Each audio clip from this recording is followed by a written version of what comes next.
So today, we're diving into a massive geopolitical gamble. We're talking about a radical new sanctions strategy the United States has rolled out against Russia. And honestly, this is a move that could either be the thing that ends the war in Ukraine, or it could send the entire global economy into a tailspin. Let's break down exactly what's happening. It all kicked off with this really stunning claim from the Trump administration. They came out and declared what they called their biggest geopolitical victory yet. The White House announced that its new sanctions had actually worked and that they had forced India and China, two of Russia's biggest oil customers, to just stop buying. All right, so what's this victory all about? Well, the immediate effects were incredibly fast and, frankly, pretty decisive. It sent shockwaves through the energy markets because it looked like two of Russia's most important customers were backing away. Just like that. And the reaction was almost instant. You had private giants in India, like Reliance, just halting all shipments. At the same time, China's state-owned importers did the exact same thing. Now, this wasn't some coincidence. For these huge, globally connected companies, the risk of getting frozen out of the U.S. financial system was way too big. It was a clear, coordinated response to a very powerful new threat coming out of Washington. Okay, but you might be wondering, wait a minute. The U.S. has sanctioned Russia plenty of times before. So what makes this time so different? What is it about these new sanctions that gives them the teeth to make economic giants like India and China fall in line? Well, it all comes down to a fundamental shift in strategy. What we're looking at here is a completely new sanctions playbook.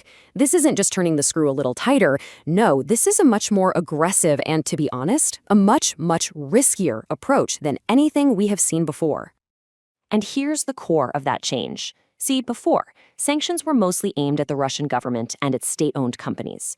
But now they're going straight for the jugular of Russia's private sector, hitting these massive private oil companies like Rosneft and Lukoil.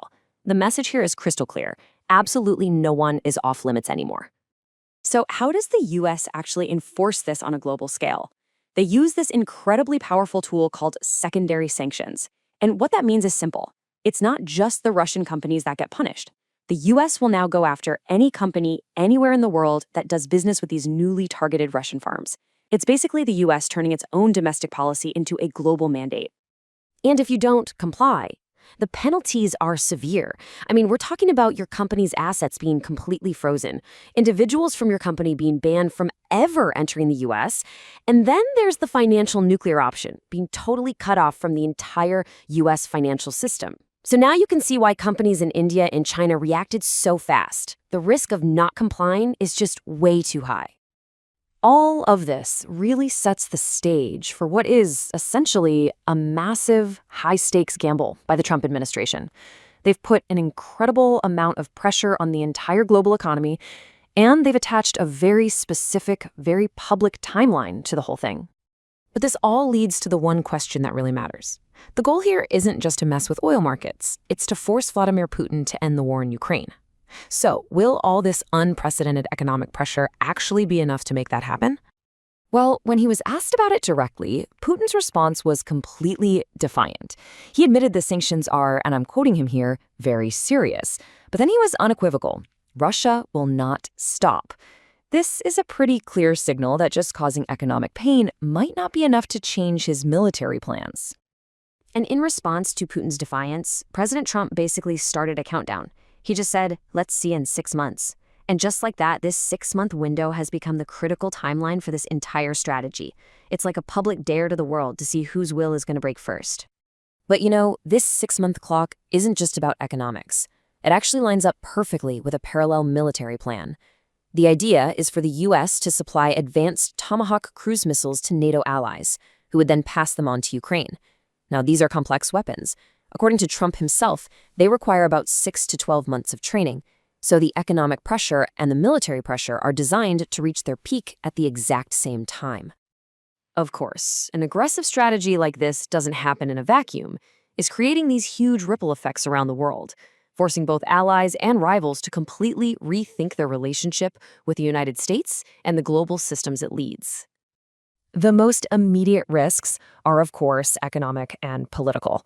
When you take a whole bunch of Russian oil off the market, global prices shoot up, and that fuels inflation everywhere. This is a huge domestic problem for Trump because as the cost of living goes up for Americans, his approval ratings are taking a hit. It's a big political risk he seems willing to take. But beyond the immediate pain at the pump, there's a deeper, more strategic consequence brewing. When the US froze Russia's currency reserves, other countries really took notice. They started buying up physical gold, an asset you can't just freeze with a keystroke. And now, by going after private companies, the US is signaling that no one is safe.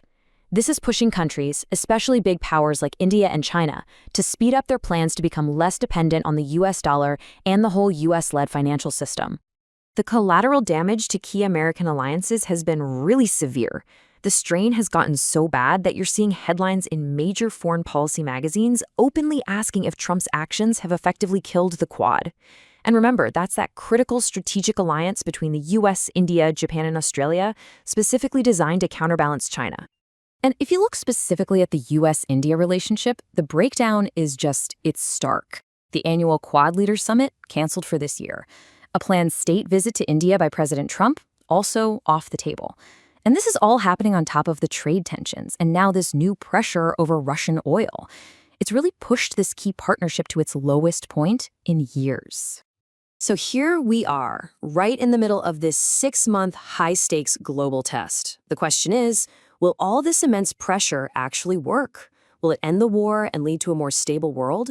Or is this all going to backfire, leaving behind fractured alliances and a global economy that's spiraling out of control? The clock is definitely ticking.